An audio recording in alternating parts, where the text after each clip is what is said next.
Hello everyone, it is great to see you here once again on Dee's Delights. I have 3,000 items on my small kitchen work area.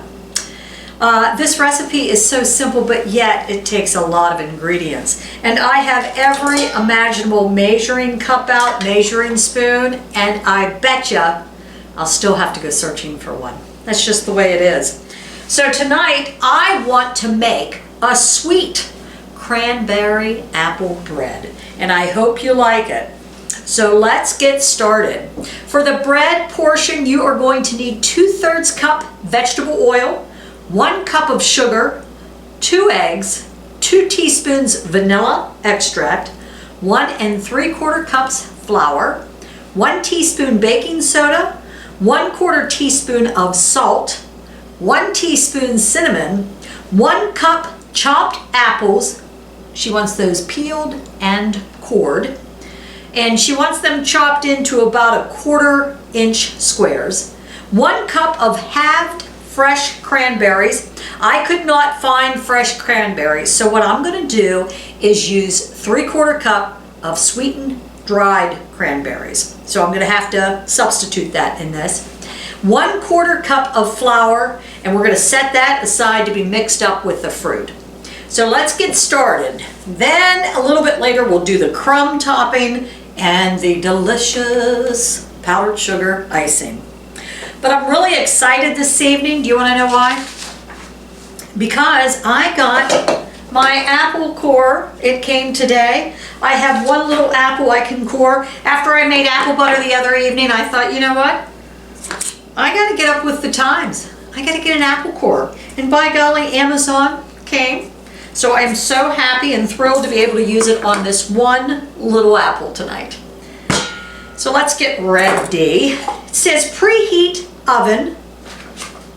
Sorry, I'm on the wrong page. So first we're going to preheat the oven to 350 degrees and grease a 9x5 loaf pan. I am going to grease my loaf pan with Crisco. I don't know, something was just saying, hey, Tanya, don't use butter, don't use vegetable oil. Go back to the old fattening Crisco. So that's what I'm going to do. Where's my loaf pan? Oh, it's under the powdered sugar because I need a bigger island, folks. If any of you would like to give my husband a call and tell him to build me a bigger island, I would really appreciate it. In a mixing bowl, combine the oil, sugar, eggs, and vanilla. I'm going to start with the big one, because we're going to end up pouring everything into this one. And this is dangerous because this is such a big container. 2/3 cup. Sugar, we need 1 cup of sugar, 2 eggs, and I do need a bowl for the eggs because I like to make sure that they're good, that there's no little baby peeps in there. You know, 2 teaspoons of vanilla. I'm going to whisk it together. So you have a yellow mixture. Says in a small bowl, combine the apple, cranberries, and 1/4 cup of flour.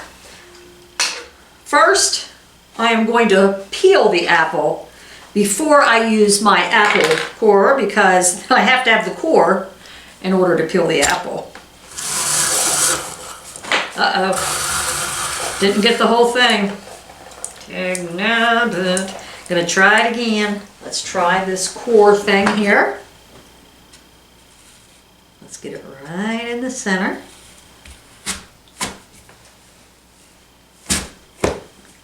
Let's peel it up, bring it up. How cool is that? Right there. Right there, you see it, folks. 1 perfect core. This is what, whoops, this is what my apple looks like now. And need to peel that off there. Excellent. That saved me at least a minute. Yep, 1 apple made about 1 cup, maybe a little bit more. All right.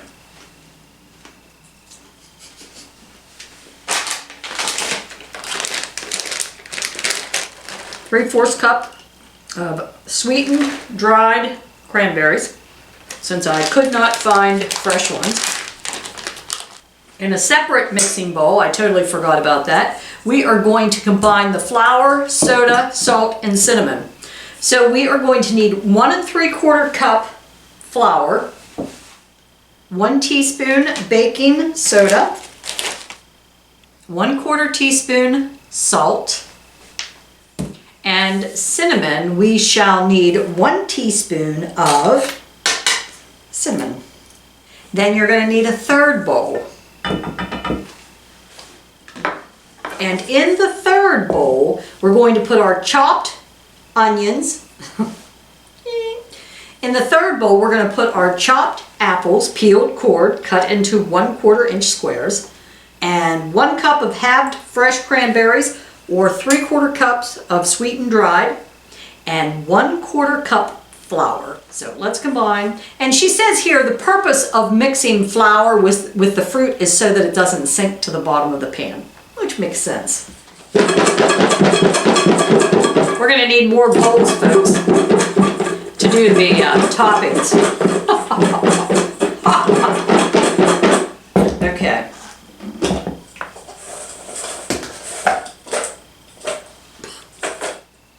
Add the dry ingredients to the wet ingredients and stir until almost combined.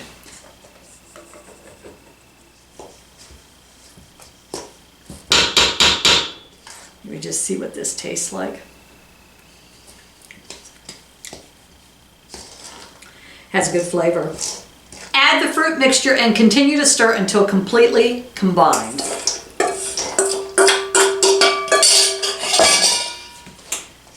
My apples, I just realized, are a little large. You'll want to cut them down a little bit. It almost reminds you of like a cookie dough. Next, we'll put our dough into pan, which is greased. And I am going to save just a little bit. I'm going to be good tonight. I'm going to save a little bit to scrape off of the bowl, because I have been doing that since I've been a child. My mother used to bake in the kitchen when we were children. There was 4 of us kids.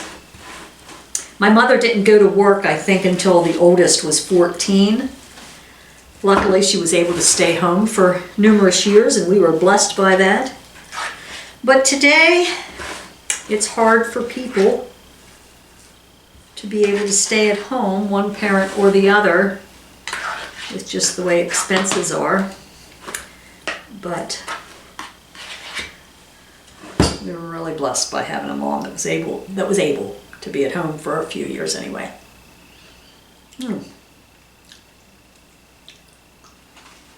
Okay.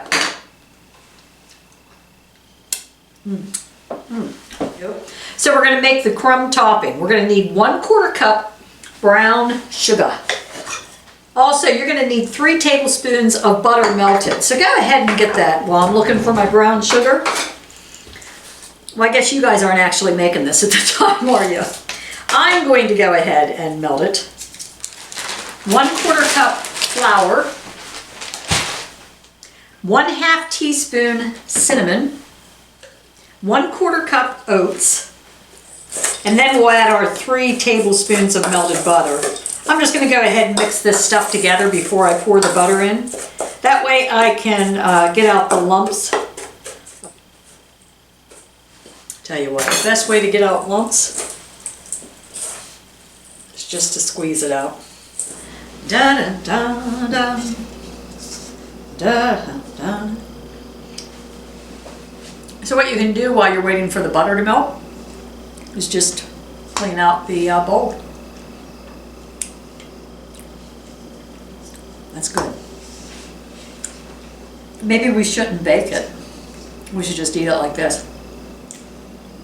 While this is baking, I'm going to go walk on the treadmill. I try to get about 45 minutes of exercise in a day that gets my heart rate elevated, because I do eat. I have a poor diet. But that just makes me feel better. It's heart healthy. if you don't like the treadmill, Leslie's Sandstone has some fun walking DVDs. You can do 20, 30, 40 minutes, and they're fun. They're to music. Mainly you're fast walking, you're dancing around, you know. So I do those too. Just anything to keep the heart pumping. Especially the older we get. I know a lot of you guys out there aren't as old as me. But the older you get, it is harder to keep the weight off. Especially when you have a cooking show and you have a sweet tooth. Not good. Deadly combination. Okay, the butter is melted. Let's mix it around. We get that all mixed around, and then we're going to sprinkle it on top. We're going to bake it, and then we'll put our glaze on. That's my favorite part, is the glaze. It says to make sure that a toothpick comes out mostly clean. It's okay to have a few moist crumbs. So I'm going to start it at 35 minutes because I don't want this to dry out. Okay, I've taken the bread out of the oven. I'm going to let it rest for about 5 minutes. Then we're going to pour the icing on top.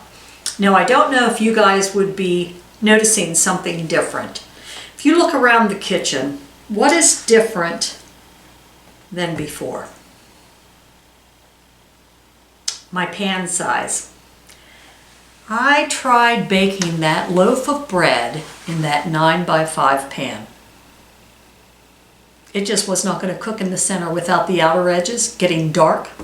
So guess what? I remade the whole thing and put it in a 9x9, and it turned out perfect. Now, if you do a 9x9, which you're almost going to have to do with this recipe, is you might want to double the crumb topping because, of course, instead of it being long and narrow, you got more space. But look, it got nice and golden brown the whole way. It's cooked the whole way through. It's not burnt around the edges. So for this recipe, I'm going to say use a 9x9 pan. Sure, now it's just a cake. It's no longer bread. It's the same stuff. But at least you will have moist bread. So let's mix up the icing. We're going to do a cup of confectioner's sugar, which I just got on the counter and the floor. We're going to do 2 to 3 tablespoons of milk. I'm going to do 3 tablespoons at least. Half a teaspoon of vanilla. So we're going to put the glaze on. There again, since you're doing a 9x9 pan, just double the crumb topping. Here's what it looks like. Okay. So I'll let that firm up a little bit. And then I shall have a little piece, very little piece. It's 20 to 10 at night. I can't be doing this, folks. I can't be cooking this late at night. Even though it was my own stubbornness because I was determined to get it right. All right, so I'm going to try just a little teeny baby piece. Now, of course, I'm not going to eat all this, but I wanted to get a decent piece out for you to see. It's good. It's good. 9x9 is what it takes. 9x9, not a 9x5. Now that's good. That's good. It's cooked the whole way through. Very, very moist. Perfect. All the ingredients are great.